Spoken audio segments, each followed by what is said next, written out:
बबरलो सां ताल्लुक़ रखंदड़ मासूम नीगर कान्हा कुमार जी जेका आहे आख़िरी रस्मूं सात बेले में अदा कयूं पियूं वञनि ऐं हिते जेके मुख़्तलिफ़ इलाइक़नि खां माण्हू जेके आहिनि कान्हा कुमार जे आख़िरी रस्मुनि में शिरकत जे लाइ पहुतल आहिनि। कान्हा कुमार खे बबरलो थाणे जे हद में ज़्यादती बाद जेको आहे क़त्ल कयो वियो हो ऐं हिन वक़्तु जेके मुख़्तलिफ़ इलाइक़नि खां पहुतल हिंदू बिरादरी जा माण्हू आहिनि, अचो त उन्हनि सां ॻाल्हि ॿोल करियूं था त उन्हनि जो कान्हा कुमार जे क़त्ल बाबति छा चवणु आहे। कान्हा कुमार जो क़त्ल हिकिड़ो अफ़सोसनाक क़त्ल थियो आहे जेको सेक्स जे हवाले सां थियो आहे।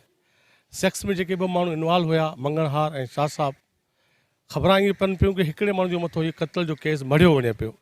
असीं सम्झूं था कि जेकी रिपोर्ट ईंदी त उन हिसाब सां हू ॿई क़ातिल आहिनि, छो जो जेकी हिन त जस्टिफिकेशन डॉक्टरनि कई आहे कि उनजो जेको मर्डर थियो आहे पोयों सिरां हणी करे उनखे मारियो वियो आहे।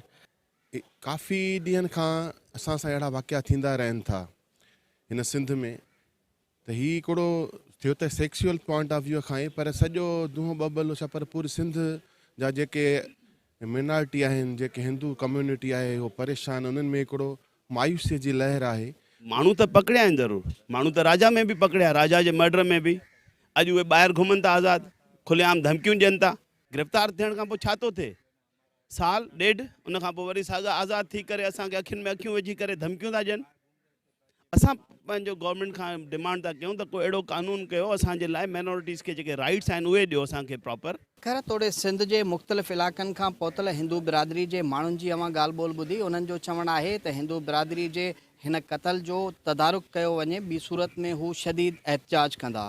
कैमरामैन शब्बीर जोगीअ सां गॾु नज़ाकत जतोई, सिंध टीवी न्यूज़, सख़र।